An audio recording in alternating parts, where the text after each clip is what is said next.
सावधान। अथ मध्याह्निक स्वाध्याय प्रतिष्ठापन वेलायां श्री सूत भक्ति कायोत्सर्गम कुर्वेहम्।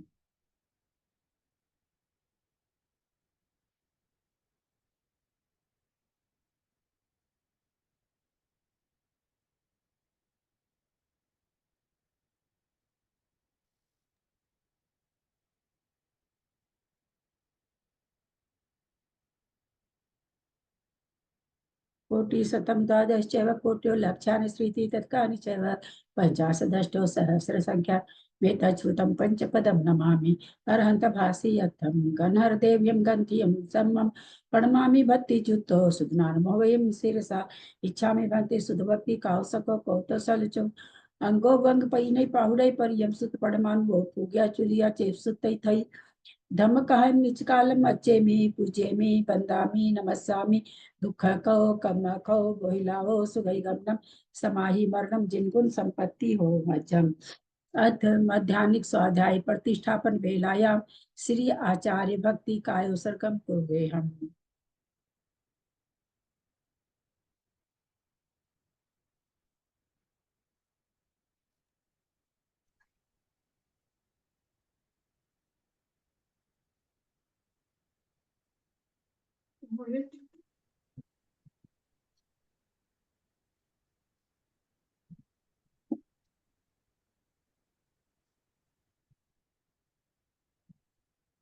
प्रणाम दीदी, सबको सादर जय जिनेन्द्र। जल्दी पारगेभ्यः स्वपरमत विभावना पठिमतिभ्यः सुचरितपोनितेभ्यः नमो गुरुभ्यः गुरु गुरुभ्यः छत्तीस गुण सम्मगे पंच विहाचार करण संदृशे शीशानुग्रह कुशले धम्मारिये सदा वंदे गुरु भक्ति संग में नय तरंती संसार सायरं घोरम छिन्नन्ति अठकमं जमन मरणं पावन्ति ते नित्यं व्रत मंत्र होम निरता ध्यानाग्निहोत्राकुला सटकर्मा विरतास्तपो धना साधु क्रिया साधव शील प्रवर्ण गुण प्रहणाश्चंद्रार्क तेजोदिका मोक्ष द्वार कपाट पाटन भटा प्रीणन्तु मां साधव गुरु पांतु नो नित्यं ज्ञान दर्शन नायक चारित्राणव गंभीरा मोक्ष मार्गोपदेश का इच्छामि भन्ते आर्य भक्ति कौसको कौतुसम समनान समदंसन संचर्जितान पंचभियाचारणम आर्यानम आयरादि सुतरानुपदेशयानम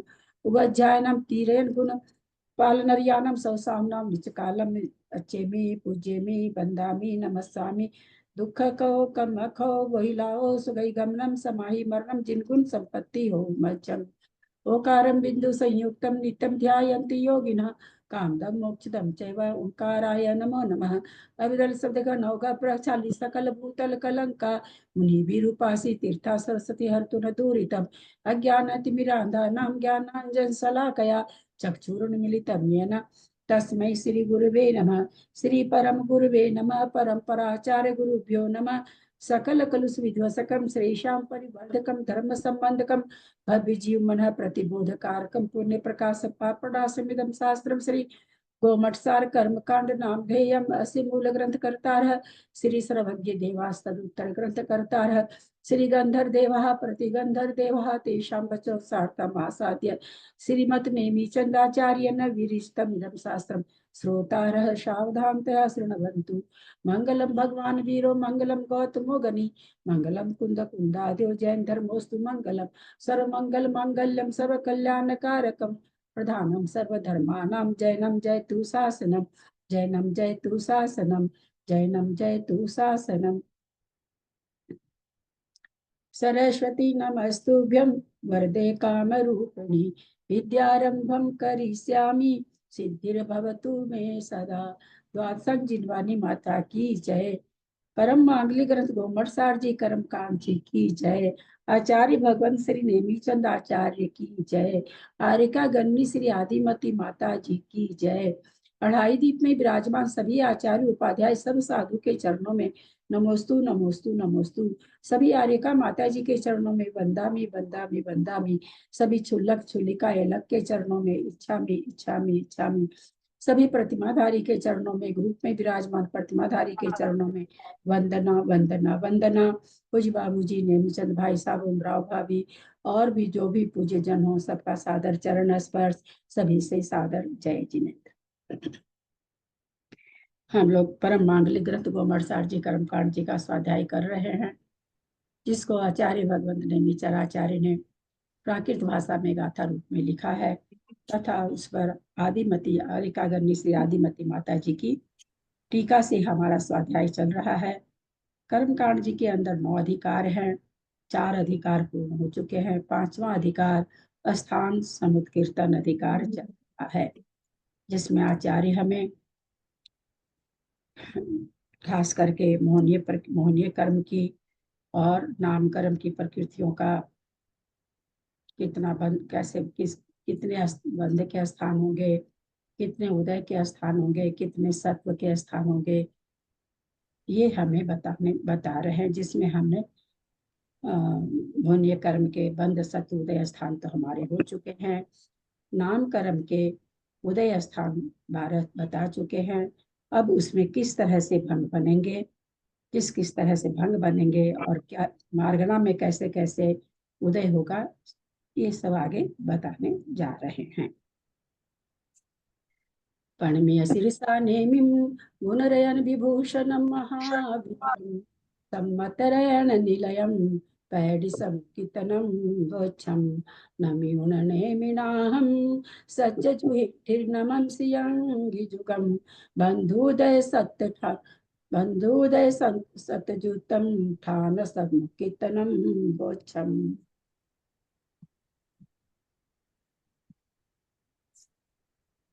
602 नंबर गाथा हमारी हो गई थी कि किसको भंग कहाँ नहीं बन सकते हैं, एक एक भंग बनेंगे, ऐसा उन्होंने 602 नंबर की गाथा में बताए थे कि 4 प्रकार का देव और कारक सहित परमात्मा गुण स्थान में प्रशस्त प्रकृतियों का उदय है, तो इस कारण वहाँ एक ही एक भंग बनेगा।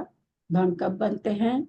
जब 5 युगल और 6 सहनन 6 संस्थान इनके कई भेद जब उदय में रहते हैं तब भंग बनते हैं।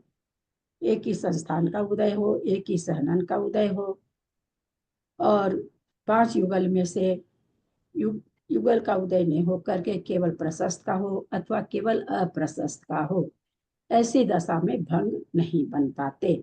तो यहाँ पर बताया था 602 नंबर गाथा में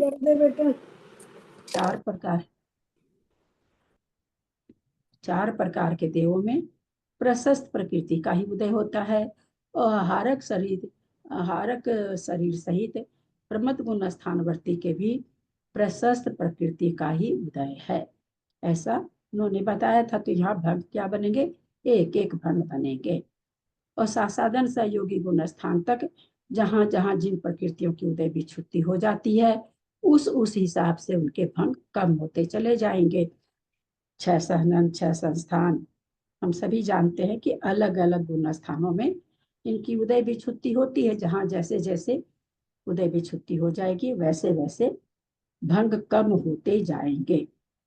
तो पहले गुण स्थान में हमने देखा था 6 संस्थान का उदय है, 6 सहनन का उदय जिनको हो सकता है, सहनन का उदय सब चारों गति में नहीं होता, जिनके हो सकता है। और जो 5 युगल है, व्यायोगति सुभग सुस्वर आदि और यशस कीर्ति, उसका भी युगल का उदय है। किसी को सुभग का उदय है, किसी को दुर्भग का है, किसी को प्रशस्त व्यायोगति है, किसी को अप्रशस्त व्यायोगति है, किसी को आदेय है, किसी को अरादेय है, किसी को क्या नाम है सुस्वर है, किसी को दुस्वर है, किसी को यशः कीर्ति है, किसी को अयश कीर्ति है। तो इस तरह से इतने प्रकार से उदय बन जाएगा।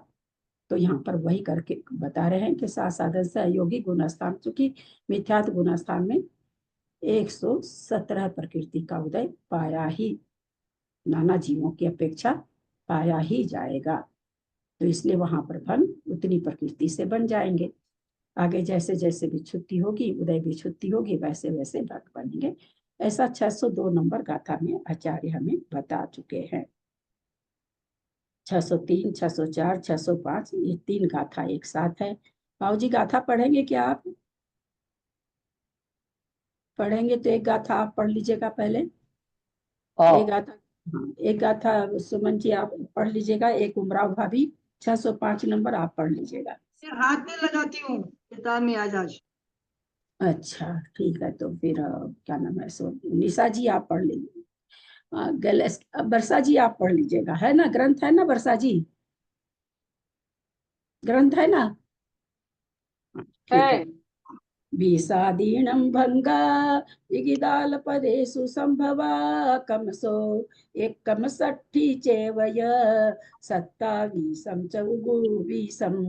विषादीनं भंगा इगिदालपदेषु संभवा कमसो एकम सट्ठी चेवय सत्तावीसं च उगुवीसं। विसूत्र छच्च छच्च छच्च सया विसूत्र छच्च सया बारस पन्नतरिं संयुक्ता एकारस सय संखा सत्तर सत्तर सत्तर सत्तरस सया हिया सठी विसूत्र छच्च सया बारस पन्नतरिं संयुक्ता एकारस सय संखा सत्तरस सया हिया सठी 29 सयाहिया इक्कावीसा तदोवी एकठी एकारस सय सहिया एक एक विसरि सगा भंगा 29 सयाहिया इक्कावीसा तदोवी एकठी एकारस सय सहिया एक एक विसरि संगा सगा भंगा। सब कोई बंद करके पढ़ेंगे गाथा। हाँ बोलिए बाबूजी। विषादीनं भंगा। विषादीनं भंगा इगिदालपदेषु संभवा कमसो एकम सट्ठी चेवय सत्तावीसं च उगुवीसं। विसूतर छचसया बारस पणतरीं संयुता एकारस संका सत्तरस सयाही सठी 29 सयाही एक्का विसात दोवी एकठी एकारस सया सहिया एक एक विसरी सगा भंगा। अब ये क्या बताने जा रहे हैं कि भाई जो जीव पद हमने बताए थे 41 जीव पद कौन कौन पढ़ चुके हैं, मतलब किस किस के समझ में आ चुका जीव पद, किन किन ने पढ़ा है? मैं इसलिए ये चीज पूछ रही हूँ कि कोई इसमें बिना पढ़े हुए हैं तो थोड़ा सा उस पेज को पुनः ले लेंगे, इसलिए पूछ रही हूँ। तो जो लोग पढ़ चुके हैं वो हाथ उठाएं, बाकी तो याद करना नहीं याद करना आपके ऊपर है। कोई ऐसा भी है क्या जिनको जीव पद नहीं बताया गया हो? कल परसों भी लिए थे हम, तो परसों शायद वर्षा जी नहीं थी। एक बार फिर से जीव पद ले लेते हैं, क्योंकि जीव पद से चलेगा कथन, उनको पकड़ में नहीं आएगा। हाँ एक बार ले तो ज्यादा ही अच्छा रहेगा दीदी। चार प्रणाम करती हूँ दीदी। पेज नंबर 487 निकालेंगे, जो नहीं करे किए हैं उनको, जो कर लिए वो भी निकालें। 487 नंबर पेज है, 519 520 गाथा गाथा का नंबर है, उसके नीचे हम लोग पढ़ रहे हैं, उसका अर्थ पढ़ रहे हैं। यहाँ 41 जीव पद बताए गए हैं। 41 जीव पद का मतलब क्या कि जीवों के स्थान 41 तरह के हैं, 41 के अलावा कोई जीव नहीं पाए जाएंगे। अनंत जीव निगोदियां हैं। और सिद्ध, चूंकि संसारी जीव की बात है तो इसमें सिद्ध परमेष्ठी नहीं है, यानी संसारी जीव में अरहंत तक के जीव इसमें समाहित हैं। तो यहाँ अयोग केवली भी समाहित है, 14वें गुण स्थान के भी समाहित है इसमें। तो यहाँ पर ये कहना चाह रहे हैं कि भाई सारे जीव संसार में जो देखे जा रहे हैं वो कौन कौन से किस प्रकार से, जैसे एक स्कूल है, स्कूल तो एक है ना, जीव तो एक है, जीव जीव नाम से जीव द्रव्य एक है, स्कूल नाम से स्कूल एक है। पर भाई उसमें कितनी क्लास है? तो भाई यहाँ से 8वें से लेकर के 12वें क्लास तक है, तो ये उतनी क्लास। तो संसारी जीव तो एक एक भेद हो गया, पर वो जीव कितने प्रकार के हो सकते हैं? तो यहाँ पर वही जीव पद माने जीव के स्थान।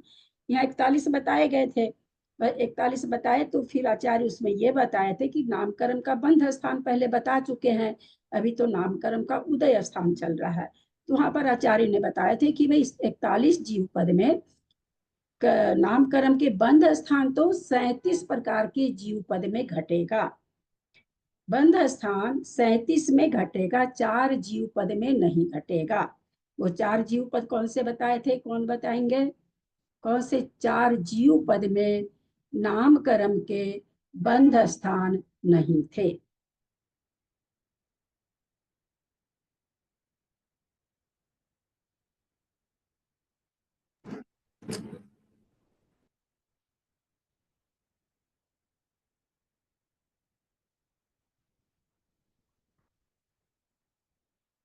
बोलिए त्रिशला जी। तीर्थंकर है, नंबर 1 तीर्थंकर केवली, सामान्य केवली, समुद्घात केवली, तीर्थंकर समुद्घात केवली। तीर्थंकर समुद्घात केवली, तीर्थंकर केवली, तीर्थंकर समुद्घात केवली। इसका मतलब क्या है कि सभी तीर्थंकर समुद्घात नहीं करते होंगे, या करते होंगे तो समुद्घात केवली का अलग से निकल रहा है। तो तीर्थंकर केवली, समुद्घात केवली, सामान्य केवली और सामान्य केवली जो समुद्घात करते हैं, 4 पद ऐसे थे उसमें। तो ये 4 पद को बंध स्थान में क्यों नहीं बताया गया? हैंड रेज करेंगे।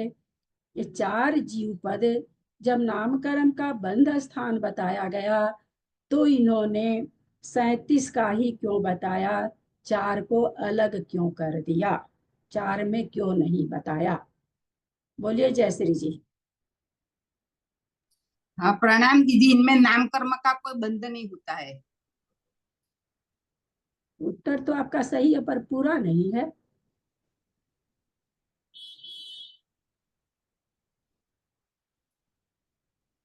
बोलिए त्रिशला जी। नामकरण की बंध प्रकृति 10 गुण स्थान में खत्म हो जाती है, उसके बाद नहीं बनता। फिर से बोलिएगा, थोड़ा नामकरण जल्दी बोलती हैं आप, अच्छा थोड़ा अच्छा, ठहर के बोलिए। नामकरण की बंध प्रकृति का बंध जो है 10वें गुण स्थान में खत्म हो जाता है, उसके बाद के स्थान है, इसलिए इनमें नहीं 10वें गुण स्थान में एक प्रशस्त विहायो गति का, सॉरी यशस्कृति का बंध हो रहा था। बाकी सबका तो बंध विच्छुत्ति पहले ही हो गई थी, 8वें गुण स्थान में अधिकतर चली गई थी। कुछ निवृत्तिकरण में तो सत्व विच्छुत्ति होते, बंध विच्छुत्ति तो 8वें में ही होती है। तो एक यशस्कृति का बंध हो रहा था, वो भी 10वें में चली गई। अब केवली तो 13वें 14वें वाले हैं, तो वहां तो बंध पाए। जब 11वें में बंध नहीं है, 12वें में ही नहीं है, तो 13वें 14वें में कहाँ से होगा? वहां तो केवल साता वेदनी का बंध है। तो इसलिए जब बंध स्थान बताया गया तो वहां एक 37 जीव पद में बताया गया, जो कि 4 जीव पद में नामकरण का बंध है ही नहीं। परंतु जब उदय स्थान बताया जा रहा है, 41 जीव पद आपको फिर क्यों बताना पड़ा नामकरण में? आप 37 ही बताते, 4 हम लोगों को और क्यों बताने जा रहे हैं? तो आचार्य कहते वो 4 में 4 उदय स्थान में घटेंगे, क्योंकि नामकरण का उदय अयोग केवली को भी है। तो वो 4 पद जो घटेंगे, कहाँ घटेंगे? तो बोलते हैं उदय में घटेंगे। तो इस तरह से 41 पद में 11 पद तो कैसे हैं? जैसे पृथ्वी का एक, जल का एक, अग्नि का एक, वायु का एक, साधारण वनस्पति, ये क्या होते हैं? बादर भी होते हैं, सूक्ष्म भी होते हैं। इसके अलावा जितने जीव हैं, 41 पद इन्होंने बताए। 41 पद में इन्होंने कहा 5 ये हैं ऐसे जो सूक्ष्म होते हैं। तो इसके अलावा बाकी वाले सूक्ष्म नहीं होते हैं क्या? क्या होते हैं? होते हैं कि नहीं? सूक्ष्म नहीं होते हैं तो क्या होते हैं? हैंड रेज करेंगे। 5 इन्होंने अलग छांट के कहा, पांचों ही ग्रंथ आपके सामने है, पांचों ही बादर और सूक्ष्म भी है। मेरा आप लोगों से यह प्रश्न है, इसके अलावा जो जीव पद बचे हैं वो क्या बादर और सूक्ष्म नहीं होते क्या? अगर होते हैं तो कौन से नहीं होते हैं? होते हैं तो कौन से होते हैं? बादर ही होते हैं। बोलिए चक्रेश जी। वो बादर होते हैं कि सूक्ष्म नहीं होते हैं? सूक्ष्म नहीं होते हैं। क्यों नहीं? आप लोग के सबके हैंड रेज हुए, क्या कारण रहा? मतलब हम लोग अभी तक ये भी नहीं जानते हैं कि सूक्ष्म का भेद किसमें होता है। बहुत हर दिन बताया जा रहा है, हर दिन समझाया जा रहा है पर आज तक हमको तो ये भी नहीं याद हुआ कि सूक्ष्म भेद किसमें पाया जाता है। क्या 2 इंद्रिय सूक्ष्म होते हैं? क्या 3 इंद्रिय सूक्ष्म होते हैं? पर्याप्त पर्याप्त तो होते हैं, सूक्ष्म थोड़ी होते हैं। सूक्ष्म का भेद तो एक इंद्रिय में ही है। एक वनस्पति देखेंगे तो साधारण में है, पर्याप्त में, प्रत्येक में वो भी नहीं है। प्रत्येक वनस्पति तो बादर ही होती है। तो ये हम लोग इतना इतना आगे बढ़ गए, ललिता जी वगैरह, सुमति भाभी, ये कोई भी जयश्री श्राफ जी, बाबू जी, कोई भी हैंड रेज नहीं किए। इतना सा भी नहीं जान रहे थे आप लोग। तो दीदी मैंने हैंड रेस किया था, मेरे को मालूम था। तो आपका हमको दिखा नहीं होगा।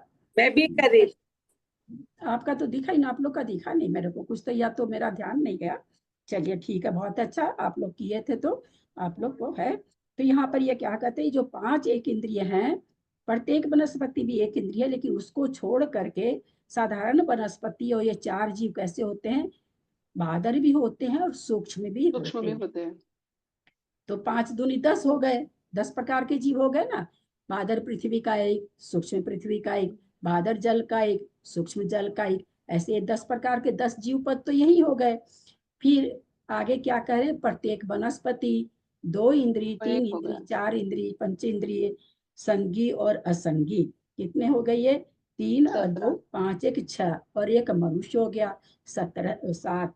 तो कहते 10 तो ऊपर वाले और 7 ये पर्याप्त भी होते हैं, अपर्याप्त भी होते हैं। लोग सभी जानते हैं कि 2 पर्याय में अपर्याप्त जीव पाते हैं, देवनारकी में पाए नहीं जाते।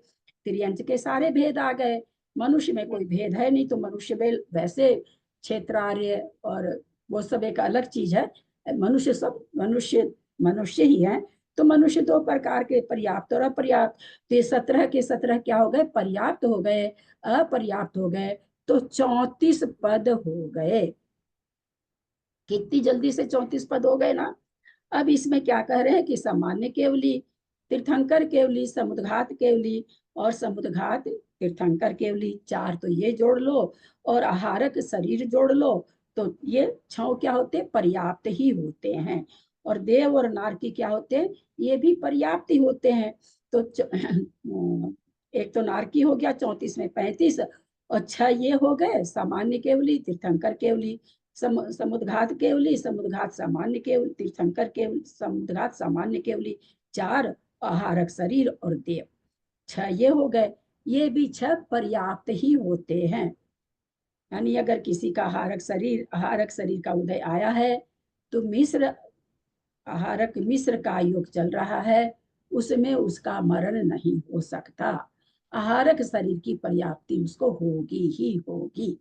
मिश्र वहां पर ऐसा नहीं है कि अपर्याप्त अवस्था में किसी आहारक शरीर का तो मरण होता है। मुनि महाराज का मरण हो जाता है तो आहारक शरीर अपने समय से वहां जाके पहुंच जाता है।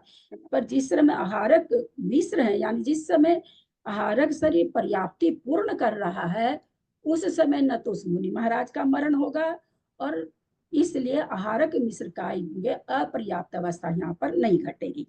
तो ये 7 जीव तो पर्याप्त ही होते हैं। और 34 हमने देखा ऊपर, तो यहाँ पर 41 जीव पद हुए। 41 जीव पद में 4 जीव पदों में नामकर्म का बंध नहीं है। तो नामकर्म की जब बंध की बात आई तो 37 में घटाया गया, और अब उदय की बात आ रही है तो 41 पद में घटा रहे हैं। कोई प्रश्न यहाँ तक जो नहीं जान रहे थे, जिनके लिए आज पहली बार हुआ है? एक चीज, निगोदिया जी को भी इसी में लेंगे क्या? निगोदिया साधारण वनस्पति को तो निगोदिया कहते हैं ललिता जी। अच्छा ठीक।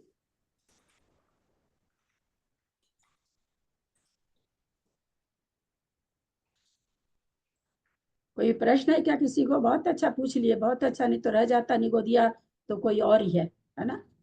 निगोदिया जी साधारण वनस्पति को ही कहते हैं। बहुत बार बोला गया है एक कि जो है, एक में जो प्रत्येक वनस्पति लिया क्या है? हाँ, प्रत्येक वनस्पति पर्याप्त और अपर्याप्त होगी। बादर सूक्ष्म नहीं होगी।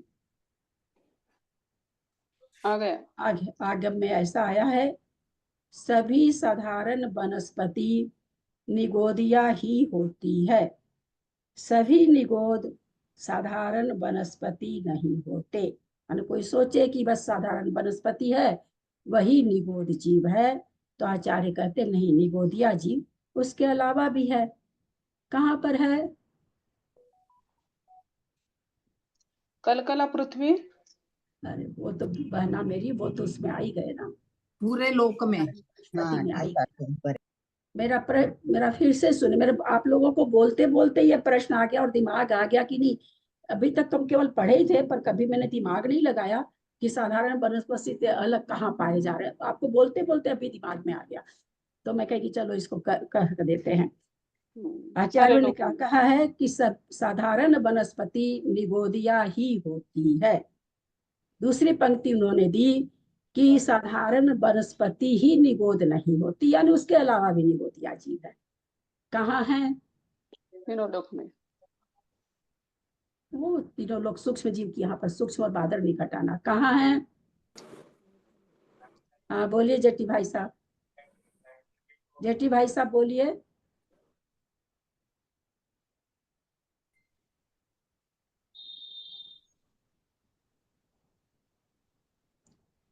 आपका खुलने में प्रॉब्लम होता है, प्राय खुल जाता है तो बंद नहीं होता आपका, कुछ गड़बड़ी है आपके फोन में।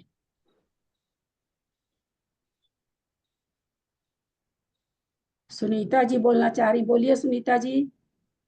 प्रणाम दीदी। पूरे लोक में ठसाठस भरे हैं। ना वो तो सभी जान रहे हैं ना, वो तो सभी जान रहे हैं। निगो छौ द्रव्य से ठसाठस भरा हुआ, तो मनुष्य से थोड़ी ठसाठस भरा हुआ, निगोदिया से भरा हुआ। सिद्ध क्षेत्र में भी है ऐसा वहाँ पर। और कहाँ होते, और कौन से जीव निगोदिया होते हैं? मैं बताऊं दीदी, कहाँ होते हैं? मनुष्य बोलिए चक्रेश और जी। स्त्रियों के शरीर के गुप्तांगों हाँ में, स्त्रियों के गुप्तांगों में मनुष्यों के शरीर और समुक्षण होता है।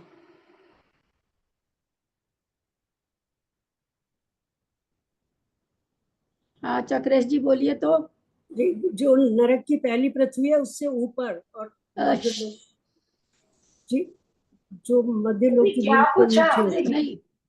नहीं नहीं क्या पूछा आपने? हाँ क्या पूछा आपने? क्या निगोदिया जीव पूछा कहाँ? आपने?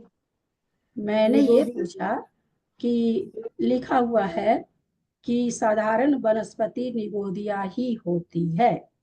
दूसरा सेंटेंस उसने आचार्य जोड़ दिया कि सभी निगोदिया साधारण वनस्पति नहीं होते। तो इसको हम कैसे सिद्ध करें? जो पात्र निगोदिया होते हैं वो साधारण अयो वनस्पति। क्या बोल जाते हैं भैया, अरे वो तो है ही निगोदिया ना। तो आपने क्या कहा? सभी प्रत्येक वनस्पति नहीं। मैं कोई नहीं प्रत्येक प्रत्येक बोली, 7 बार बोल दी मैं क्वेश्चन, एक बार थोड़ी बोल दी। एक तो आप लोग लेट जुड़ेंगे, सुबह करो तो आप लोग को परेशानी। मंजू जी बोला भाई साहब की क्लास हम नहीं छोड़ सकते, दोपहर में करो तो परेशानी। किस समय क्लास की जाए कि आप लोग शुरू से जुड़ जाएं? किसी भी समय तो आप लोग की अथॉरिटी मुझे नहीं मिलती, खास करके आपकी और सरिता जी की। बाकी सबकी मिलती है। बहुत बड़ी बड़ी बात आई थी बीच में मेरे पास, बोला कैसी जैन की क्लास कैसे छोड़ो। मैंने थोड़ी किसी को कहा कैसी जैन की क्लास छोड़ो या पंकज भैया की क्लास छोड़ो, मैंने किसी को नहीं कहा है, मेरा कहीं भाव भी नहीं है। थोड़ा सा समय पे ज्वाइन, 7 बार बोला मैंने प्रश्न, एक बार थोड़ी बोला है। नित्य निगोद वाले को बोलेंगे क्या? अरे नित्य निगोद इतर निगोद मैंने कहा क्या? आचार्य क्या कह रहे हैं? सीधा सा प्रश्न है ना, क्या कह रहे हैं आचार्य? मेरा प्रश्न दोहराइए तो पहले। कि साधारण वनस्पति निगोदिया ही होते हैं, लेकिन निगोदिया जीव साधारण वनस्पति नहीं होते हैं। हाँ? साधारण नहीं होते हैं सभी। कब बोला मैंने? ये मैंने कब कहा? बाप रे, आप लोग तो सही में मेरा तो बंटाधार है। हम लिखे हैं। पंकज भैया आप लिखते रहो, मैं क्या करूंगी? आप लिखोगे तो मैं उसकी भागी थोड़ी हूँ। तो ठीक करते हैं पंकज भैया कि आप लोग जब गलत उत्तर देते हो, पंकज भैया क्लास के बहुत लोग हैं, पहले मैं मरता हूँ, यही शब्द है उनका, पहले मैं मरता हूँ। एकदम रोज वो ये बात बोल रहे हैं, इसमें बैठे हैं लोग, कि आप लोग जब अन्यथा जोड़ देते हैं सेंटेंस में, उसमें मैं घायल होती हूँ। कैसे आप लोग इस तरह से लिख सकते हैं? भाई जो बोला ही नहीं गया, नहीं लिख पाए वो तो अलग बात है, जो बोला नहीं गया उसको लिख लेते हैं, यह कैसे हो सकता है? बोलिए क्या बोला मैंने? सेंटेंस 7 बार बोला, कौन मेरे सेंटेंस को दोहराएंगे? मैं बोलूं दीदी, सभी चलिए, निगोदिया साधारण आईफोन जे करिए, इसके भाई साहब बोलिए। आपने बोला है सभी बोलिए। साधारण वनस्पति निगोदिया ही होते हैं, लेकिन सभी निगोदिया साधारण वनस्पति नहीं होते। नहीं, सभी मतलब उसके अलावा भी जीव हैं। हाँ, कितने निगोदिया हैं वो सभी। ऐसा थोड़ी बोले कि साधारण वनस्पति नहीं होते, वो नहीं। तो आपके बोलने से हम क्या निकला कि साधारण वनस्पति जितनी वो सभी निगोद नहीं होते। आचार्य क्या कह रहे हैं कि साधारण वनस्पति तो निगोदिया ही है, पर सभी सोचे भाई जितने निगोदिया शरीर है, जितने निगोदिया जीव वो साधारण वनस्पति है। तो बोला ऐसा नहीं है, उसके अलावा भी निगोदिया जीव है। 7 स्थान निगोदिया से रहित है, ऐसा पढ़े क्या कोई? पढ़ा हुआ तो कम से कम ध्यान आ रहा है क्या? 7 स्थान तो नहीं बताएंगे। जी जी बताया था दीदी आप। नहीं, मैं क्या बताऊंगी, आचार्य लिखे वही चलता आ रहा है। कौन सा है 7 स्थान? 2-4 स्थान तो बताइए सुमति भाभी। इसमें लिखा है केवली हाँ। भगवान का शरीर पर जो परम उदारिक हो जाता है तब। अग्नि कोई ना बोले तो 2 मिनट उनको समय दे, कोई ना बोले। चलिए भूल गए, बोलिए जयश्री जी। हाँ, केवली का शरीर, नारकी का शरीर, देवों का शरीर, आहारक शरीर और असली चीज भूल रहे, वो तो मोटा मोटा याद रख लिए। और 5 पृथ्वी कायिक, जल कायिक, वायु कायिक, अग्नि कायिक, 4 ये जो शरीर हैं निगोदिया नहीं होते। तो आपके हमारे शरीर में निगोदिया जीव हैं कि नहीं है? है ना? तो फिर निगोदिया कहाँ पाए जा रहे हैं? हम तो वनस्पति तो नहीं है, हमारा शरीर साधारण वनस्पति तो नहीं है हमारा शरीर, परंतु निगोदिया तो है हमारे शरीर में। तो क्या निकला कि साधारण वनस्पति तो निगोदिया ही है, परंतु केवल वही निगोदिया है ऐसा नहीं है, और भी निगोदिया हैं। समझे कि नहीं? समझ में आया बाबूजी? जी दीदी समझ में आया। नहीं पकड़ में आया? 7 जगह उन्होंने कहा निगोदिया जीव नहीं पाए जाते। 4 पृथ्वी का, एक जल का, एक वायु का, एक अग्नि का, एक आहारक शरीर, केवली का शरीर, देव और नारकी।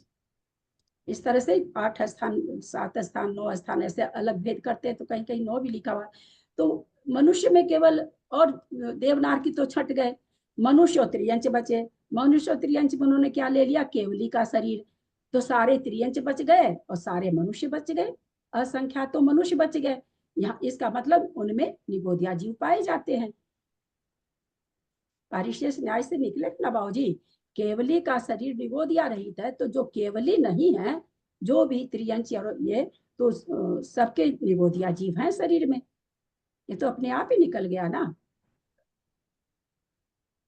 हम लोग के शरीर में, त्रियंचों के शरीर में, सब में निगोदिया जीव प्रतिक्षण उत्पन्न होते रहते, मरते रहते हैं।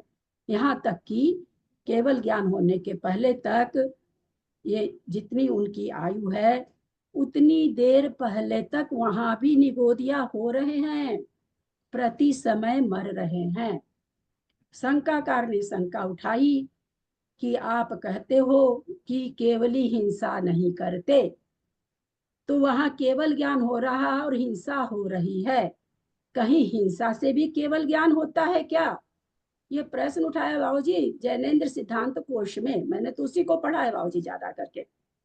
वहां उत्तर उन्होंने दिया कि केवल ज्ञान जिस समय होना है, उस समय के पहले तक जितने के आयु पूरी हो सकती है वहीं तक निगोदिया होंगे। अगर केवल ज्ञान होने के बाद आयु पूर्ण होती है, वैसे निगोदिया वहां नहीं होंगे। यानी केवल ज्ञान के होने के पहले तक उनका शरीर निगोदिया से रहित हो जाएगा। जितने भी शरीर में निगोदिया जीव हैं सब चले जाएंगे शरीर को छोड़कर। फिर से एक बार दोहराइए दीदी, बहुत अच्छा। तो केवल ज्ञान तो अंतिम मुहूर्त में हो जाता है। अंतिम मुहूर्त से क्या मतलब? या मतलब मुहूर्त कहाँ से है? मुहूर्त कौन सा आ गया?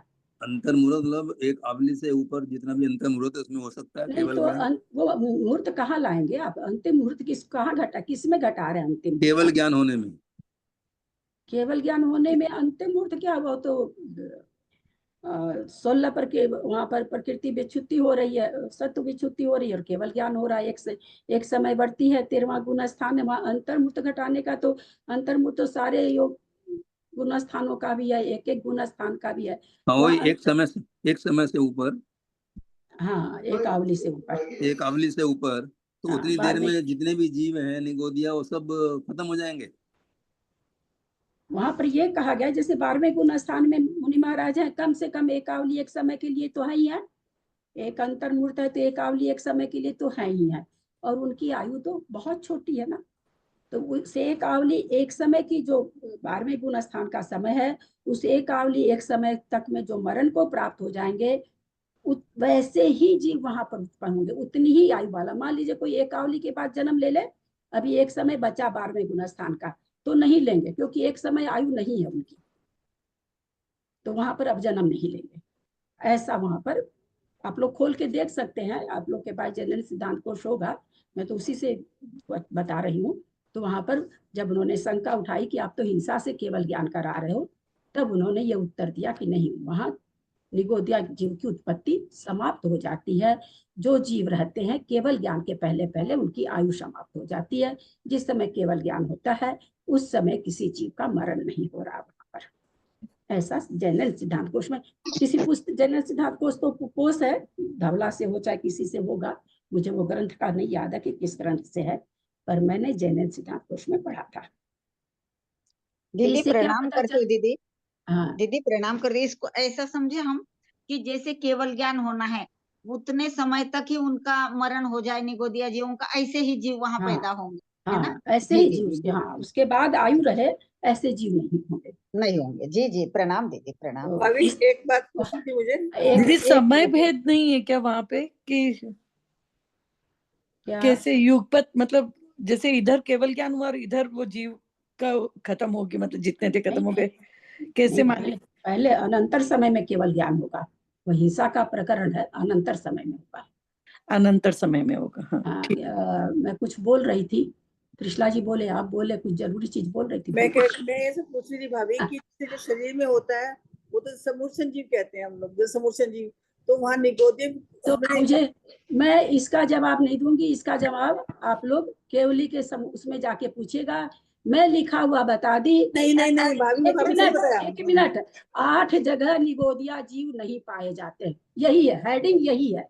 आप लोग सब कोई जैनेन्द्र सिद्धांत कोश खोल के देखिए, नहीं मिले तो फिर कंप्लेन करिए, वहां यही लिखा है। मैं ये नहीं कह रही, आप नहीं कह रही, निगोदिया जीव नहीं पाए जाते, पारिशेष न्याय से क्या उस पर से ये और कह दिया कि 12वें गुण स्थान में भी निगोदिया जीव है, ये साफ लिखा हुआ वहां पर। आप हिंसा से केवल ज्ञान करा रहे हो, एकदम क्लेम कर दिया वहां पर, मैं थोड़ी कह रही हूँ, वहां पर तो ग्रंथ कह रहा। आप ग्रंथ का नाम मुझे याद नहीं है कि रहा करके तो धवला वगैरह से रहता वहां पर, मेरे को वो नहीं याद है, मैं झूठ क्यों बोलूं। भाभी मैं ये कह रही, मैं कह रही हूँ कि समूर्छन जीव उसको कहते हैं, तो क्या उनको निगोदिया भी कहते हैं? समूर्छन किसे कहते हैं? समूर्छन जीव की क्या परिभाषा है? समूर्छन जीव जो इसी में लटक के रह जाएंगे। शरीर में होते हैं उसी शेप के होते हैं। सब कोई घुन नहीं करे, सब कोई घुन नहीं करे, समूर्छन जीव की परिभाषा बताइए। समूर्छन जीव जो अपने आप ही पैदा हो जाते हैं, तब जिसमें माता का रज, जो पुरुष का वीर्य नहीं चाहिए, उसको समूर्छन कहते हैं। तो काम खत्म, उसमें निगोद क्यों नहीं घटेगा? निगोद भी अपने आप हो रहा है, इसलिए उसको समूर्छन जन्म है, समूर्छन जीव नहीं है, समूर्छन जन्म है। हम लोग पढ़ चुके हैं तत्वार सत्र में ना, गर्भ जुपाद और समूर्छन जन्म, तो समूर्छन एक प्रकार का जन्म है। हाँ ये भाभी ये बिल्कुल ठीक है, ये मेरे मन की गलती पता लग गया ना, मतलब मन में निकली। हाँ नहीं ठीक है, वही तो कहते हैं कि कोई चीज नहीं समझ में आ रहा तो पूछ लिए। ये जो भी प्रकरण हम लोग समझे, किनको नहीं समझ में आया हैंड रेज करे तो फिर से दोबारा बता देते हैं। वो बताते तो बहुत बार है, लेकिन हम लोग समझ नहीं पाते हैं तो उल्टा पुल्टा भी कर लेते हैं अपने आप को। आ गया ना सबको? किसी का भी हैंड रेज नहीं है, कोई भी प्रश्न नहीं पूछ रहे हैं। दीदी मतलब 5वें गुणस्थान तक ही उनमें निगोदिया जीव रहते हैं। हाँ बिल्कुल, केवली का शरीर निगोदिया रहित होता है। मतलब उस टाइम तक उन निगोदिया जीवों की भी आयु खत्म हो जाती है, सब ऐसा ही हुआ है। हाँ केवल ज्ञान के पहले सारे जो भी निगोदिया जीवन के शरीर में उसी टाइप के होंगे जो उनके केवल ज्ञान के पहले जिनकी आयु पूर्ण हो जाए। यही सेम यही चीज आया उसमें जनरल सिद्धांत कोश में, जब वो शंका उठाए हैं कि आप तो हिंसा से केवल ज्ञान करा रहे हो, तब उन्होंने ये चीज वहां पर खुलासा की है। भी पढ़ा भाभी ये बात तो पढ़ी है मैंने नहीं पढ़ी है उसमें। चलो कोई प्रश्न नहीं है तो यहाँ पर हम लोग अभी किसी ने क्या कहा था, समूर्छन जीव, यहाँ पर निगोदिया जीव की बात क्यों आ गई थी? हाँ, मैंने कहा था कि भाई साधारण वनस्पति तो वो तो निगोदिया ही है और कुछ नहीं है, वो निगोद के अलावा कुछ नहीं, क्योंकि प्रत्येक वनस्पति बादर होती तो प्रत्येक वनस्पति को यहाँ पर निगोद नहीं कहा। प्रत्येक वनस्पति के आश्रित निगोदिया जीव रह सकते हैं। हमारा शरीर प्रत्येक शरीर है, लेकिन हमारे शरीर के आश्रित निगोदिया जीव रहते हैं। तो जिस तरह से हमारे व त्रियंच के शरीर के आश्रय निगोदिया जीव रहते हैं, वैसे इन 8 जगह पर निगोदिया जीव नहीं रहते हैं, इनके आश्रय से भी नहीं रहते हैं। साधारण वनस्पति तो स्वरूप से ही निगोदिया है। क्या अंतर है दोनों में? स्वरूप से ही निगोदिया है, हम निगोदिया नहीं है। हमारा शरीर प्रत्येक शरीर है, पर हमारे शरीर के आश्रय से निगोदिया रहते हैं। एक लौकी प्रत्येक वनस्पति है, पर उसके रोमा रोमा से आश्रित अनेकों असंख्यातों निगोद रहते हैं। परवल अपने आप में निगोदिया नहीं है ना, प्रत्येक वनस्पति है। रुआली रुआली छोटी छोटी परवल हम लाते हैं, एक एक परवल में असंख्यात निगोदिया हैं। ककड़ी अपने आप में प्रत्येक वनस्पति है, भिंडी अपने आप में प्रत्येक वनस्पति है, परंतु जब हम छोटी छोटी रुआली रुआली लेके आते हैं तो उसके रुआले पंच के आश्रय से वो रहती है। तो जब तक वो आश्रय से है तब तक वो प्रत्येक वनस्पति क्या कहलाती है? निगोदिया। निगोदिया साधारण नहीं क्या कहलाती है? जैनी है हम अप्रतिष्ठित वनस्पति अगले अंतर्मूर्त में अप्रतिष्ठित हो सकती है। सप्रतिष्ठित, अभी भिंडी लगी हुई है पेड़ में, रुआली रुआली है, शाम को देखे थोड़ी सी बड़ी हो गई तो अप्रतिष्ठित हो गई। हम ये नहीं जानेंगे तो हम क्या करेंगे जैन धर्म में? भाई जैन धर्म का बेस है ये सब, तो हम कैसे छांटेंगे कि हम ये सब्जी नहीं खाएं, हम ये चीज नहीं, हम छांट ही नहीं पाएंगे, हम तो असंख्यात तो जीव खाते रह जाएंगे रोज। हमको तो ये सब बहुत जरूरी है ना, जानना बहुत जरूरी है। समझ में आया? साधारण वनस्पति हमको अपनी आंखों से नहीं दिखती। प्रश्न हो सकता है भाई साधारण वनस्पति हमको बताइए, हम नहीं खाएंगे, हमारे ज्ञान का विषय नहीं है, हमारे आंख का विषय नहीं है, हमारी 5 इंद्रियों का विषय नहीं है, केवल ज्ञान का विषय है। परंतु सप्रतिष्ठित अप्रतिष्ठित वनस्पति हमारे चक्षु का, हमारे हाथ का, हमारी इंद्रियों का विषय है। खाते हैं, कच्ची कच्ची भिंडी की सब्जी बहुत अच्छी लगती है, पक्की पक्की भिंडी की सब्जी तो मुंह में रेशे आते हैं। तो हमारी इंद्रियों का विषय है प्रत्येक वनस्पति। साधारण वनस्पति हमारी इंद्रिय का विषय नहीं है, ना हमारे मति श्रुत ज्ञान का विषय है। दीदी प्रणाम करते, थोड़ी बड़ी बड़ी चीजें लाना चाहिए ना दीदी, जैसे भिंडी है तो थोड़ी बड़ी खरीदना चाहिए। ककड़ी है, लेकिन खाने में तो छोटी छोटी अच्छी लगती है ना।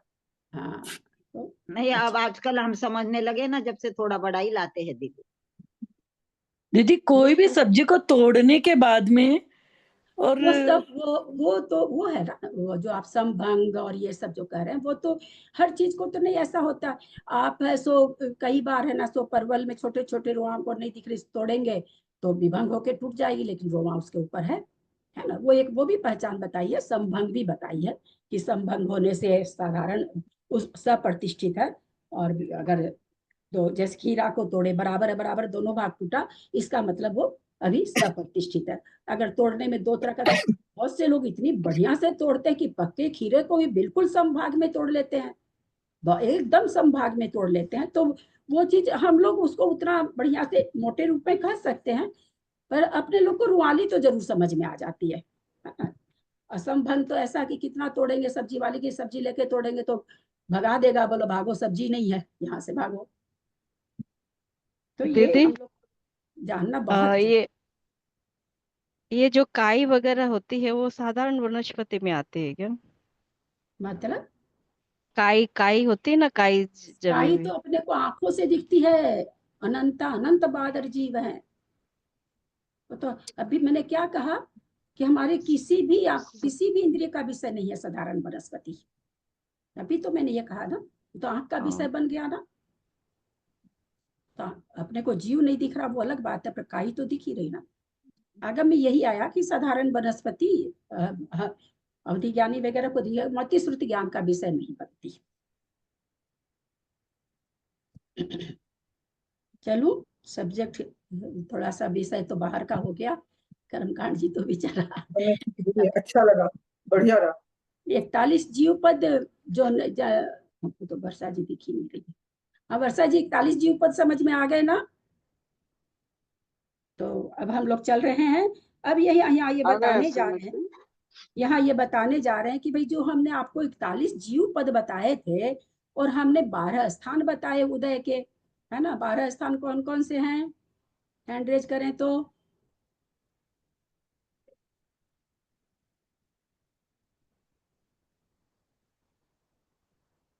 हैंड रेज करने वाले एक चीज आप लोगों से कहेंगे, गड़बड़ मत करिएगा। इसलिए जिसको बढ़िया से याद हो हैंड रेज वही करिएगा, क्योंकि बहुत क्लास का समय बर्बाद हो जाता है। इतना रोज रोज थोड़ी याद कराया जाएगा, 15 दिन से तो याद ही करा रहे हैं। इसको जिसको बढ़िया से याद हो वही हाथ उठाएंगे। चलिए बोलिए सुमति भाभी। हाँ अनम्यूट करिए।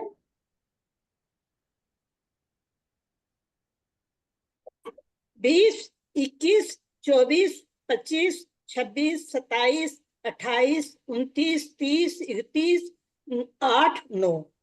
अच्छा, तो इस तरह से ये है। तो ये किसके होते हैं, है ना?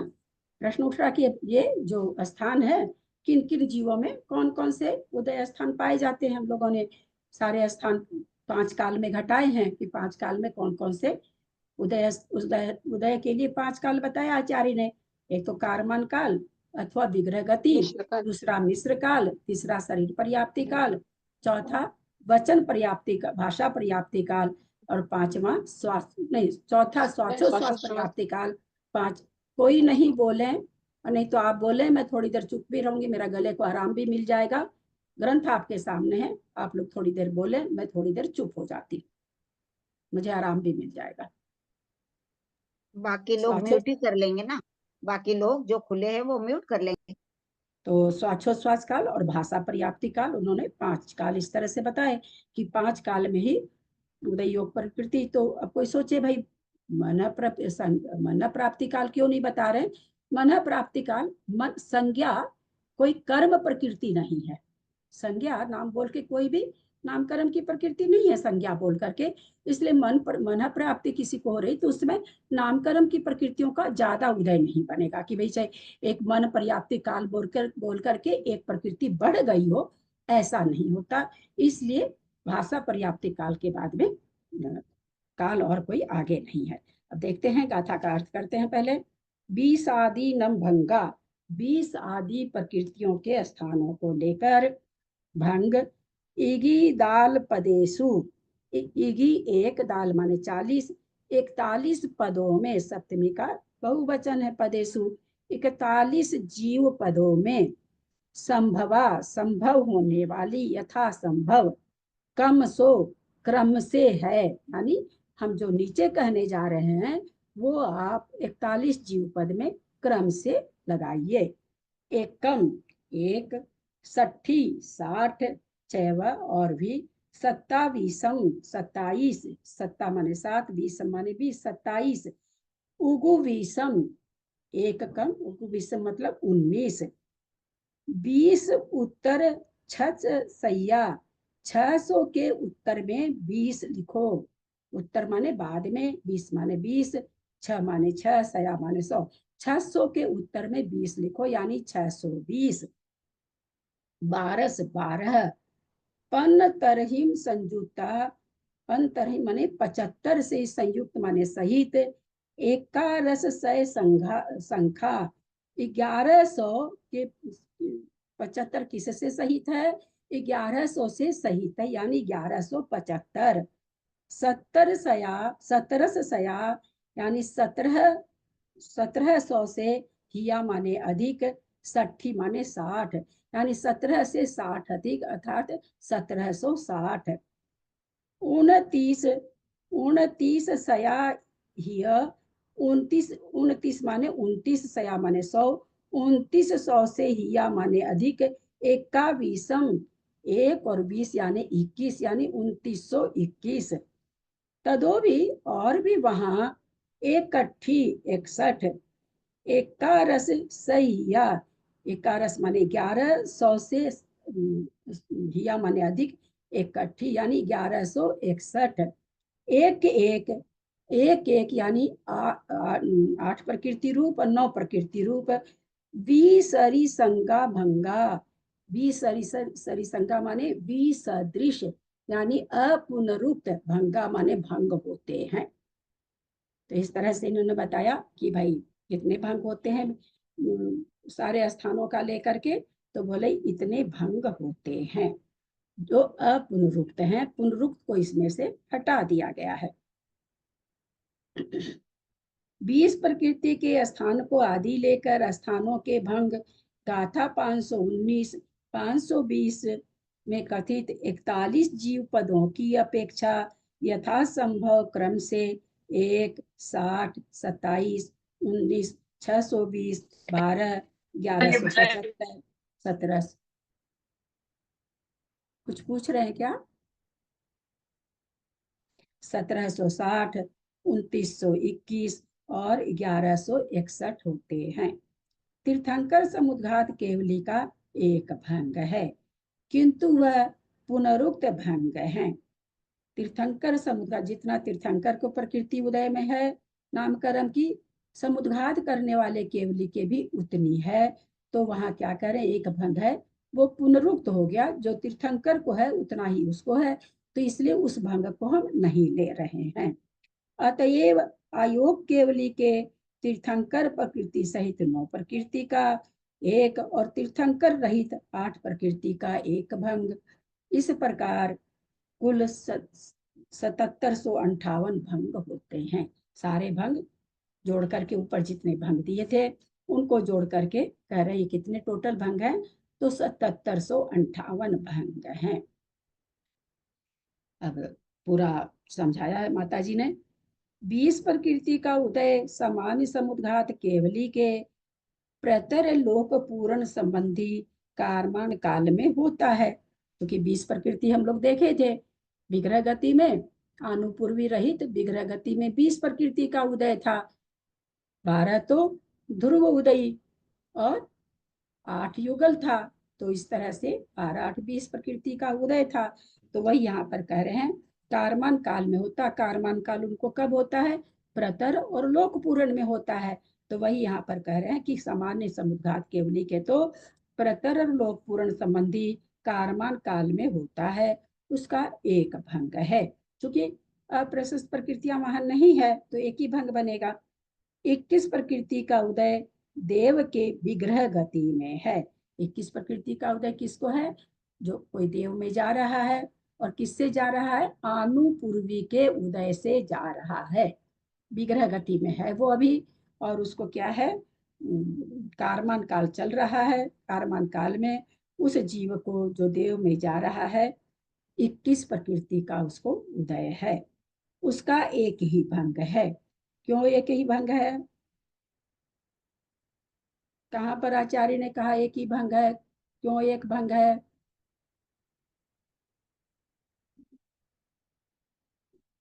गाथा नंबर 602 में आचार्य ऊपर कह चुके, देवाहारे सत्थम, देव को सत्थम प्रशस्त प्रकृति का ही उदय है।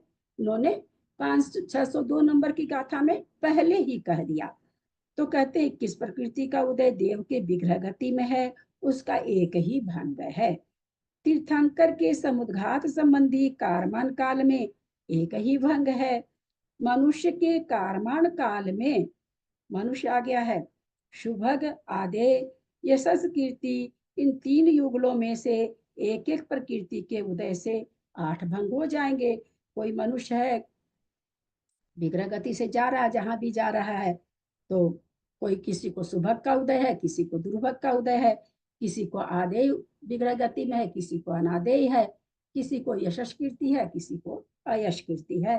तो इस तरह से 3 युगल से 8 भंग बन जाएंगे। संगी पंचेंद्रिय त्रियंच के कारमान काल में भी इसी प्रकार के 8 भंग है संगी पंचेंद्रिय को।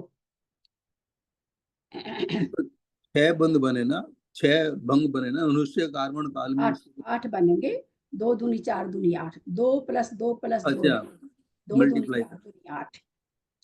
2 इंद्रिय, 3 इंद्रिय, चतुरिंद्रिय, असंगी पंचेंद्रिय के कारमान काल में यशस कीर्ति युगल की अपेक्षा 8 भंग होते हैं। 8 कैसे बने? 4 तरह के जीव हैं और एक एक जीव को, किसी को यशस कीर्ति का उदय है, किसी को अयश कीर्ति का उदय है। 4 प्रकार के जीव हैं, 2-2 प्रकार से उदय है, तो 8 भंग हो गए। क्या नहीं समझ में आया? रिपीट कर लीजिएगा। बादर, पृथ्वी, जल, तेज, वायु और प्रत्येक वनस्पति के कारमान काल में भी यशस कीर्ति युगल की अपेक्षा 10 भंग हैं। ये भी जो 5 प्रकार के जीव हैं, इनको भी किसी को अयश कीर्ति का उदय है, किसी को यश कीर्ति का उदय है। तो 5 प्रकार के जीव हैं, 2-2 प्रकार से उदय बन रहा है, तो 5 दूनी 10 भंग हो गए।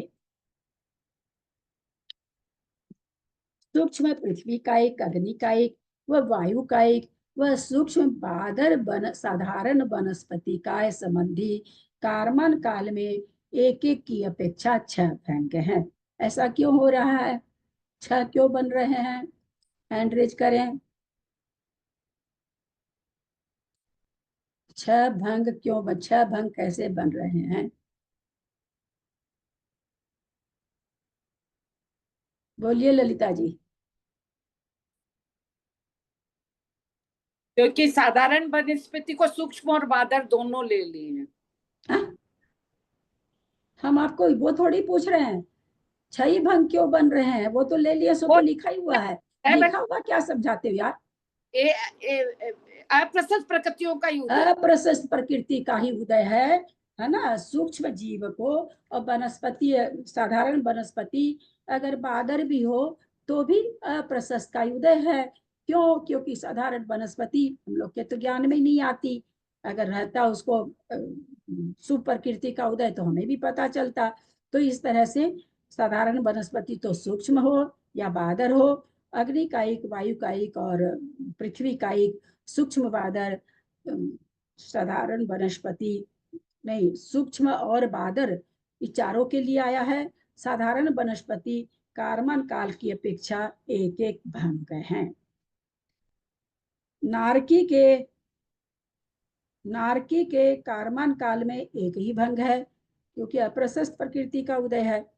लब्ध पर्याप्तक सूक्ष्म बादर की अपेक्षा पृथ्वी, जल, तेज, वायु का एक और साधारण वनस्पति, ये 10 प्रत्येक वनस्पति, विकल्प, संगी असंगी पंचेंद्रिय त्रियंच व मनुष्य 10 और 7 17 पद जो हम पीछे देख के आए हैं। पर्याप्त और अपर्याप्त 34 भेद देखे थे हमने। तो 17 जीवों के कारमान काल संबंधी एक एक ही भंग होने से 17 भंग हैं, क्योंकि इन सब को अप्रशस्त प्रकृति का ही उदय रहता है। सामान्य सा प्रश्न, इन 17 जो जीव पद का उदय अप्रशस्त प्रकृति का है, इनको बंध प्रशस्त प्रकृति का हो सकता है कि नहीं? इन जो 17 जीव यहाँ पर आए हैं, उनको उदय तो आचार्य ने बता दिया कि अप्रशस्त का है। हमको इसलिए जानना जरूरी है, आगे आधार, आधे, अधिकरण आने वाला है। इन 17 जीवों को प्रशस्त प्रकृति का बंध हो सकता है कि नहीं?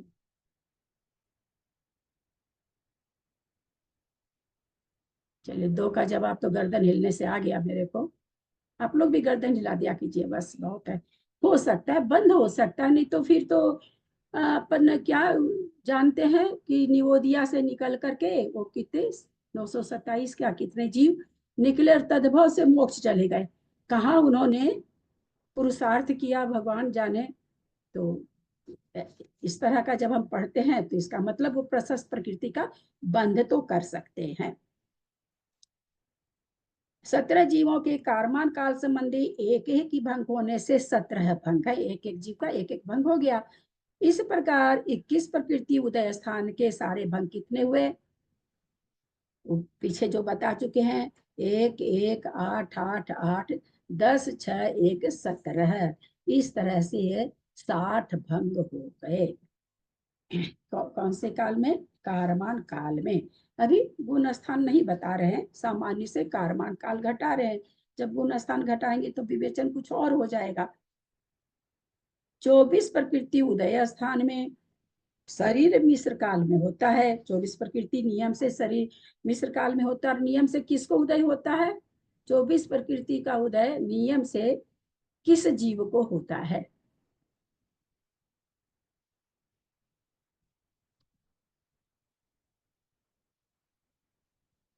जयश्री जी, आपका उत्तर मिल गया, बाबूजी का उत्तर मिल गया,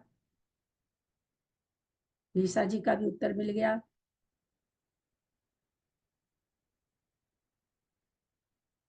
इनको उत्तर देना है ना, वो देखो ऐसे इशारे से दे दिए और हम समझ भी गए। मंजू जी दिल्ली भी समझ गए, मंजू जी का भी उत्तर समझ में आ गया। गलत सही हम बाद में निर्णय करेंगे। जेटी भाई साहब, अच्छा। जयश्री चक्रेश जी का भी उत्तर आ गया।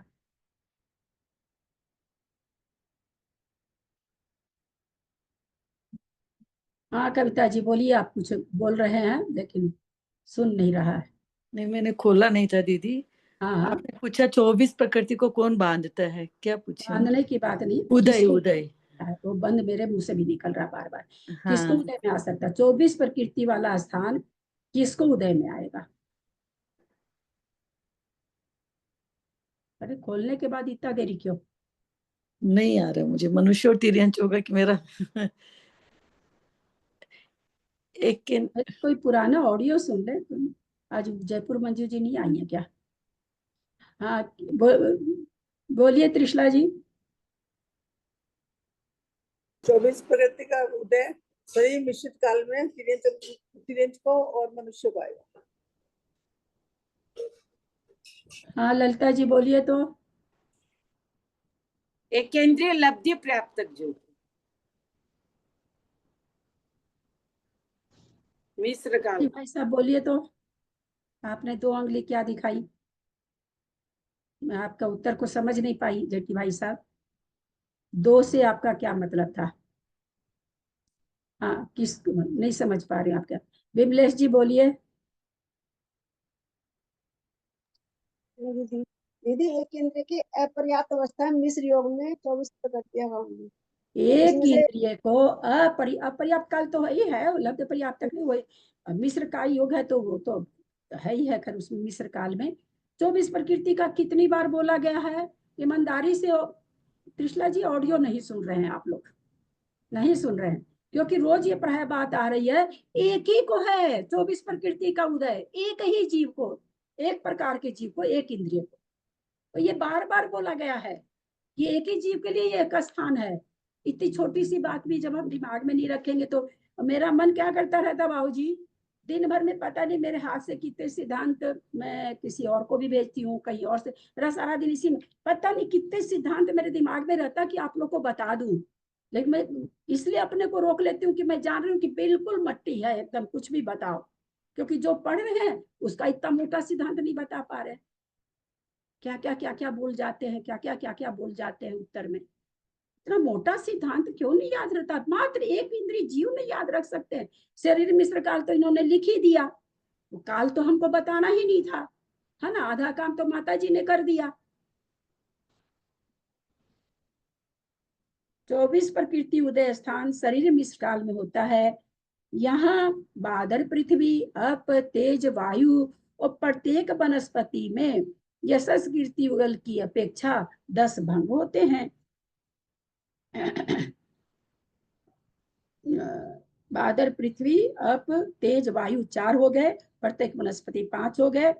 पांचों को यशः कीर्ति का भी उदय हो सकता है, अयश कीर्ति का भी उदय हो सकता है। तो 24 प्रकृति रूप स्थान इन लोगों के लिए तो 10 भंग हो गए, लेकिन और भी हैं एक प्रकृति वाले, एक इंद्री। तो सूक्ष्म पृथ्वी जल तेज वायु कायिक बादर सूक्ष्म तथा बादर सूक्ष्म साधारण काय में एक एक भंग की अपेक्षा 6 भंग होते हैं, क्योंकि इनको यशः कीर्ति का उदय नहीं होता, अयश कीर्ति का ही उदय होता है। तो ये जीव कितने हो गए? पृथ्वी जल तेज वायु और साधारण वनस्पति बादर और सूक्ष्म, तो 6 प्रकार के जीव हुए, एक एक भंग की अपेक्षा 6 भंग हो गए। दीदी एवं क्या? प्रणाम। हाँ, दीदी मैं पूछ रही थी, सिर्फ एक ही भंग से बना रहे हैं यशः कीर्ति और अयश कीर्ति? नहीं, जहाँ ऊपर तो सूक्ष्म पृथ्वी का एक, जल का एक, वायु का एक को एक ही प्रकृति, वहां यश कीर्ति का नहीं रहता है। यश कीर्ति का उदय से मतलब क्या है? यश फैलना, ठीक है। समझिए क्यों नहीं रहता है, हम इसको समझे क्यों नहीं रहता। अब सूक्ष्म जीव तो ज्ञान का विषय नहीं है, तो आप उसका जस कैसे फैलाओगे? बादर पृथ्वी का ही तो आप क्या देख रहे हो? खान से हीरा निकला, अभी वो सच्चित है ना? आप क्या कह रहे हो? भाई क्या बड़ा हीरा है ना? कहीं गए, सरोवर का जल एकदम साफ, आपको पूरा चेहरा उसमें अपना दिख रहा है, साफ सुथरा है, यशः कीर्ति का उदय है उसका। वायु चल रही है, आप घर में बेचैन थे, पार्क में जाके बैठ गए, हल्की हल्की ठंडी ठंडी मीठी मीठी वायु चल रही है, आहा आज तो क्या बढ़िया हवा चल रही है, यशः कीर्ति हो गया उसके लिए, है ना? तो इस तरह से उनका यश कीर्ति हम देख पाते हैं। सूक्ष्म जीव में हम देख ही नहीं पाएंगे ना, इसलिए वहां पर चूंकि वो सूक्ष्म जीव हमारे इंद्रियों के विषय नहीं बनते, तो उसका यश कीर्ति कहाँ से होगा, है ना? तो इसलिए वहां पर केवल अयश कीर्ति का उदय है। बादर जीव को यशस् कीर्ति का भी उदय है और यशः कीर्ति का भी उदय है, तो वहां पर 2 भंग बन गए एक एक जीव के प्रति। ठीक है दीदी। अतः यहाँ एक एक भंग की अपेक्षा 11 भंग हुए, 10 ऊपर हो गए। और अच्छा, इसके लिए कहा, सॉरी, एक पंक्ति छूट गई। एवं 11 प्रकार के एक इंद्रिय लब्ध पर्याप्तक जीवों के शरीर मिश्र काल में भी इस स्थान का उदय है।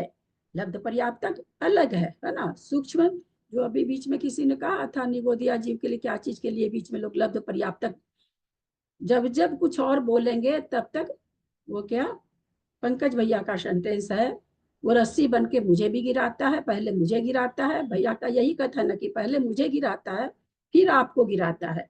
तो प्रश्न में जो चीज नहीं पूछी जाए वो हम बोलेंगे तो हम क्या होगा, प्रश्न से भटक जाएंगे, कुछ और उत्तर हो जाएगा। शरीर मिश्र काल में इस स्थान का उदय है। अतः यहाँ एक इंद्रिय लब्ध पर्याप्त के शरीर मिश्र काल में भी इस स्थान का उदय है। एक इंद्रिय लब्ध पर्याप्तक जीव को शरीर मिश्र काल कैसे घटेगा बाबूजी? एक इंद्रिय के, हाँ, कैसे घटेगा, कैसे समझे कि घटेगा? फिर से बोलो। एक इंद्रिय के लब्ध पर्याप्तक को ये शरीर मिश्र काल घटा रहे हैं, कैसे घटेगा? हैंड रेज करेंगे तब तक आप लोग भी। बाबूजी का सही और गलत उत्तर मैं नहीं जान रही हूँ।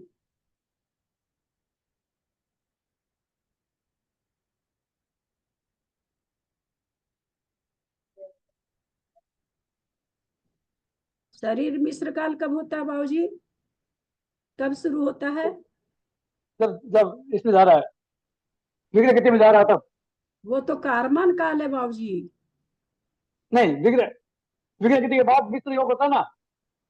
हाँ, तो वहां पर कैसे मिश्र काल कैसे घटा? वहां पर विग्रह गति के बाद मिश्र काल क्यों कहा जा रहा है? पर्याप्त नहीं हुए। नहीं, वो तो बाबूजी वो तो लब्ध पर्याप्त का है, शरीर पर्याप्ति वो नहीं पूछ रहे हैं। अब कोई आपको पूछे ये क्या एक इंद्रिय लब्ध पर्याप्तक जीव का शरीर मिश्र काल, ये क्या होता है भाई? हम तो कुछ भी नहीं समझे।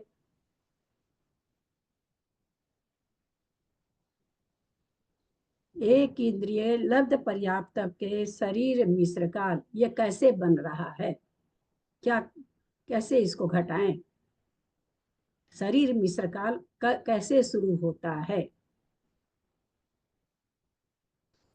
चलिए चक्रेश जी बताइए। आहारक पर्याप्ति पूर्व करके, जैसे ही आहारक पर्याप्ति होती है शरीर बनना शुरू हो जाता है दूसरी गति में, तो मिश्र होता है कार्बन भी और दूसरा शरीर। म्यूट करें, म्यूट करें, म्यूट करें।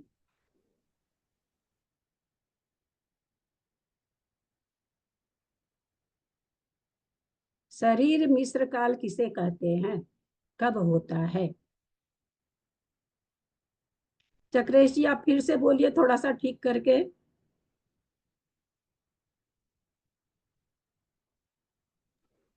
जी, विग्रह गति से जैसे दूसरी गति में जाता है, ठीक है, जाता है तो आहार सबसे पहली पर्याप्ति आहार पर्याप्ति लेता है तो शरीर बनना शुरू होता है, तो मिश्र हाँ। शरीर हो जाता है। दूसरी गति में जो शरीर प्राप्त करेगा वो और कार्बन शरीर। अच्छा, तो यहाँ पर एक इंद्रिय लब्ध पर्याप्तक जीवों के शरीर मिश्र काल है, तो उसको कैसे घटेगा लब्ध पर्याप्तक को? लब्धि पर्याप्तक की दो ही पर्याप्ति पूरी होती है, आहारक शरीर। हो गया ना गलत? मेरे को लग रहा था आप समझे नहीं हो, आपके उत्तर से उत्तर सही होके भी आपके बोलने से मुझे समझ में आ गया कि आप पूरी तरह से समझ नहीं रहे। आपका उत्तर सही लेकिन आप समझ नहीं रही, ये मेरे को पता चल गया था। क्यों भाई, क्यों नहीं बता पा रहे हैं? शरीर मिश्र काल कब होता है? शरीर प्राप्ति जब तक आयु आयु नहीं बनेगी तब तक शरीर प्राप्ति पूर्ण होगी नहीं, और इसके शरीर प्राप्ति पूर्ण होने के पहले उसी में आयु बनती है। आप तो बाबूजी फिर एक पूछ लगा लिए, आपका तो उत्तर बहुत ही अलग से आ गया। बहुत, आपका उत्तर तो खैर बिल्कुल ही गलत है। बोलिए विमलेश जी, ये क्या खुशी खुशीलाल गांधी लिखा हुआ है। देखो मेरा मोबाइल खराब हो गया। वो ये शरीर जो आप पूछ रहे हैं ना, मिश्र शरीर पूछ रहे हैं ना? हाँ, एक इंद्रिय के एक इंद्रिय जब तक हाँ बोलिए। जब तक शरीर पर्याप्ति पूर्ण नहीं होती तब तक का जो कॉल होता है वो शरीर मिश्र कॉल कहलाता है। शरीर मिश्र काल होता है, ये तो ठीक है, लेकिन यहाँ पर एक इंद्रिय के शरीर मिश्र काल में तो यहाँ क्या कहना चाह रहे हैं? क्या उसने क्या किया, क्या नहीं किया, कैसे उसका घटेगा शरीर मिश्र काल? दीदी इनका तो शरीर मिश्र काल में इनकी पर्याप्ति तो वैसे पूरी नहीं होती, लब्धि पर्याप्तक जीव है, ये तो अपर्याप्त रहेगा ना ये तो। हाँ, तो कब मिश्र काल कब हुआ? शरीर पर्याप्ति के पहले का काल ही इनके लिए मिश्र काल होगा। शरीर पर्याप्ति तो होगी ही नहीं ना इनकी, क्योंकि क्षमा पर्याप्ति शुरू कर लिया दीदी, और अब उसके बाद भी वो पर्याप्ति पूरी नहीं होगी, वो जो बीच का काल है उसको शरीर मिश्र पर्याप्त नामकरण का उदय होगा। विग्रह गति के बाद, हाँ विग्रह गति। उत्तर सबके थोड़े थोड़े सही हैं पर पूरी तरह से पर्याप्तक नामकरण का उदय। अरे ये सब नहीं बोलना चक्रेश जी, वो सब मैं नामकरण मैंने पूछा ही नहीं कि कौन सा नामकरण का उदय है, जो प्रश्न हो भाई। विग्रह गति के बाद जैसे ही नौकर परगना किया शरीर मिश्र काल शुरू हो गया। अब लब्ध पर्याप्तक किसको कहेंगे? तो पर्याप्ति पूर्ण नहीं करेगा। जब लब्ध पर्याप्तक का प्रश्न आए भाई किसी, तो नेचुरली नौकर वर्गना कर लिया, यानी आहार वर्गना उसने ले ली। नौकर वर्गना मतलब आहार वर्गना ले ली, पर्याप्ति शुरू हो गई। एक इंद्रिय है, 4 पर्याप्ति होगी इसकी, तो शुरू तो हो गई लेकिन पर्याप्ति पूरी नहीं होगी, तो उसका सारा काल कैसा है? मिश्र काल ही है। तो हुआ कहाँ से? विग्रह गति के बाद जैसे ही नौकर वर्गना को ग्रहण किया वैसे ही मिश्र काल हो गया। लब्ध पर्याप्तक कहने का पर्याप्ति शुरू कर लिया, जैसा कि कविता जी ने बोला कि अब पर्याप्ति तो शुरू कर लिया, पर्याप्ति पूर्ण नहीं होती तो मिश्र काल है। तो ये यहाँ पर ये कहना चाह रहे हैं कि एक इंद्रिय लब्ध पर्याप्तक जीव के भी मिश्र काल होता है, ये स्थान होता है। आप ऐसा नहीं समझे, माता जी कह रहे हैं कि जो लब्ध पर्याप्तक है उसको केवल कारमान काल होता है, ऐसा नहीं है। ये यहाँ पर विशेष संबोधन कर रहे हैं। तो एक इंद्रिय लब्ध पर्याप्त जीवों के शरीर मिश्र काल में भी इस स्थान का उदय है। कौन सा स्थान?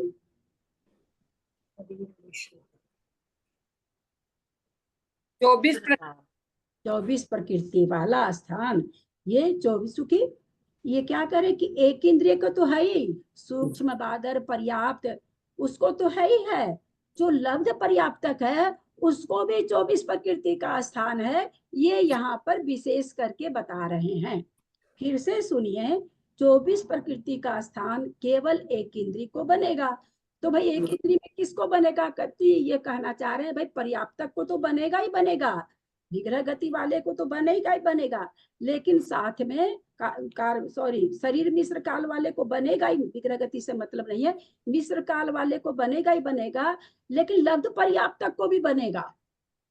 ये यहाँ पर इस तरह से विशेष बताए हैं कि होगा एक इंद्री को, लेकिन आज क्या नाम है, 2 इंद्री, 3 इंद्री, 4 इंद्री, 5 इंद्री, संगी असंगी मनुष्य, ये भी होते हैं लब्ध पर्याप्तक, इनको नहीं बनेगा, नियम से नहीं बनेगा।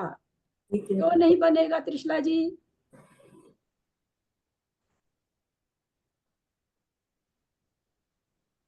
इनको तो बाकी से नहीं बनेगा, 2 इंद्रिय 3 इंद्रिय 4 इंद्रिय को तो, क्योंकि उनके पास वो तो त्रस जीव में आ जाएंगे, तो उनको तो प्रकृति अलग बन जाएगी दूसरी में, सहनन भी आ जाएगा उनमें। तो ऐसे बोलिए ना, वो सब गट्टा पट्टा उत्तर क्यों देते हैं यार? तो उसमें सहनन क्योंकि भी आ 2 जाएगा। इंद्री 3 इंद्री है, जैसे ही शरीर विग्रह गति से शरीर मिश्र काल चालू हुआ, वैसे ही सहनन का उदय आ गया और अंगोपांग का उदय आ गया आते ही। अब यहाँ पर क्या नाम है, सहनन और अंगोपांग आप कहेंगे पर्याप्ति तो पूर्ण नहीं किया, पर्याप्ति पूर्ण करे, पर्याप्ति तो बाद में पूर्ण हो रही, उदय पहले ही आ गया। मिश्र काल जैसे ही चालू हुआ, उसकी 6 पर्याप्ति 6 काल शुरू हो गए, किनके? जो त्रस जीव है उनके, एक इंद्रिय के तो नहीं होगा, लेकिन जो लब्ध पर्याप्तक है, त्रस जीव भी होते हैं, तो उनको ये 24 वाला स्थान नहीं बनेगा। क्योंकि कंडीशन तो, पहली कंडीशन तो एक इंद्रिय जीव होना ही चाहिए ना। हाँ, बस यही एक बात है। हाँ, पहले 24 प्रकृति के लिए तो एक इंद्रिय जीव होना चाहिए। हाँ, तो त्रस का सवाल ही नहीं होता। यद्यपि त्रस को ये 24 प्रकृति है, 24 ही है ऐसा नहीं है, ये 24 है, नियम से है उसको 24। शरीर पर्याप्ति काल में त्रस को भी ये 24 प्रकृति तो है ही है, उसमें 2 और ऐड हो जाएगी, चूंकि वहां पर सहनन भी आ गया और अंगोपांग भी आ गया, तो वहां 26 प्रकृति आ जाएगी। तो फिर 24 क्यों बोलेंगे उसको? तो 24 वाला स्थान नहीं बनेगा त्रस को। हाँ, तो 26 का बनेगा ना उसको तो। हाँ, तो 26 में अगर 2 प्रकृति जोड़े तो किस में जोड़े हैं? तो इस 24 में जुड़ जाएगी। अच्छा, 26 प्रकृति आप बताने बैठोगे तो या तो 1 से सारा 26 बताओ, तो भाई इस 24 प्रकृति में त्रस अगर होगा, लब्ध पर्याप्तक भी होगा, तो भी 2 प्रकृति जुड़ जाएगी। ठीक है, 2:45 हो गया, घड़ी पे ध्यान ही नहीं जाता, 2:45 से भी ज्यादा हो गया।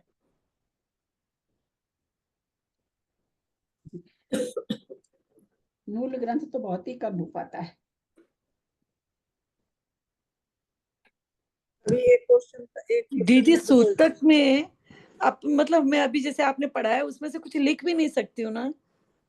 क्यों? कि लिख मतलब सूतक हो गया, घर में बच्चा हुआ है, तो मतलब लिख सकते हैं क्या? आप जो पढ़ा है अभी, जैसे 11 पद, ये जो 37 पद, मतलब 4। हाँ, मैं समझ गई भाई, मुझे तो नहीं लगता है कि नहीं लिख सकते हैं, आप मोबाइल में भी लिख सकते हैं, कॉपी में भी लिख सकते हैं, आप कोई ग्रंथ थोड़ी छू रहे हैं, मुझे तो ऐसा नहीं लगता है। बाकी हमारे ग्रुप में बाबूजी हैं, वही, क्योंकि बाबूजी बताएं ये चीज, नहीं तो बहुत ज्यादा क्या होता है, सुनापन सा आ गया, ऐसे लगता है खाली हो गए, कुछ करने को नहीं है।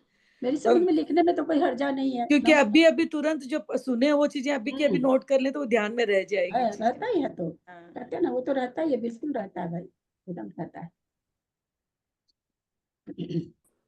क्या बाबूजी है ना ग्रुप में? हाँ, बाबूजी निकल गए लगता है। कोई को भी कोई प्रश्न हो तो कल ले लेंगे, आज बहुत लेट हो गई है, इसलिए अभी प्रश्न और नहीं ले रहे हैं। अक्षर मात्रा पदवाक्यहीनम, जिसको भी जो नहीं समझ में आए प्लीज अपना प्रश्न बना लीजिए, ताकि दूसरे याद नहीं रहता ना, लिख लेंगे तो याद रह जाएगा, समझेंगे तो आगे समझ में आएगा, और बिना समझे कि ठीक है हम बोल दिए और आप सुन लिए, क्योंकि सुनने पर भी कहाँ, त्रिशला जी तो इतना मेहनत करती हैं, पर त्रिशला जी की तरफ से हमको संतोषजनक उत्तर बहुत कम मिलता है। यद अक्षर मात्रा पदवाक्यहीनं मया प्रमादादि किंचनोक्तं तन्मे क्षमित्वा विदधातु देवी सरस्वती केवल बोधलब्धिं, बोधि समाधि परिणाम शुद्धि स्वात्मोपलब्धि शिव सौख्य सिद्धि, चिंतामणि चिंतित वस्तु दाने त्वां वंदमानस्य ममास्तु देवी, जावानी के ज्ञान ते सुझे लोकालो, सोबानी मस्तक चढ़ो सदा दे तुम तो, हे जिनवानी भारती तो ही जपो दिन रैन, जो तेरा शरण आ गए सो पावे सुख चैन। देव वजू अरहंत को गुरु से हो निर्ग्रंथ, दया धर्म पालू सदा यही मोक्ष का पंथ। द्वादशम जिनवानी माता की जय। परम मांगलिक ग्रंथ कोमट सार कर्म काट की जय। 9 बार नमोकार। शरीर अंगली नहीं हिलाएंगे, जीव नहीं हिलाएंगे, होठ नहीं हिलाएंगे, स्थिर होकर के मन में जपेंगे।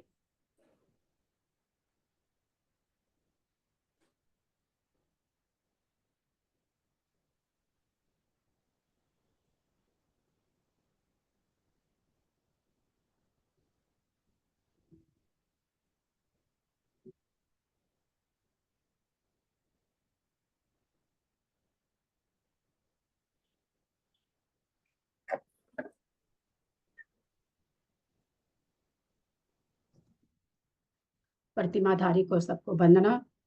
पूज्य जनों का सादर चरण स्पर्श, सभी से सादर जय जिनेन्द्र। सभी को प्रतिमाधारी को चरण स्पर्श, दीदी को चरण सभी स्पर्श, सादर बाकी प्रणाम। सबको सादर जय जिनेन्द्र। सबको सादर प्रणाम, सादर जय जिनेन्द्र। दीदी को प्रणाम। सभी को सादर जय जिनेन्द्र, दीदी को प्रणाम। दीदी को प्रणाम, सबको जय जिनेन्द्र। प्रतिमाधारी को सादर वंदना, ललिता जी भाई साहब से सादर प्रणाम, सभी बड़ों से सादर प्रणाम, सभी से जय जिनेन्द्र। जय जिनेन्द्र, सबको जय जिनेन्द्र।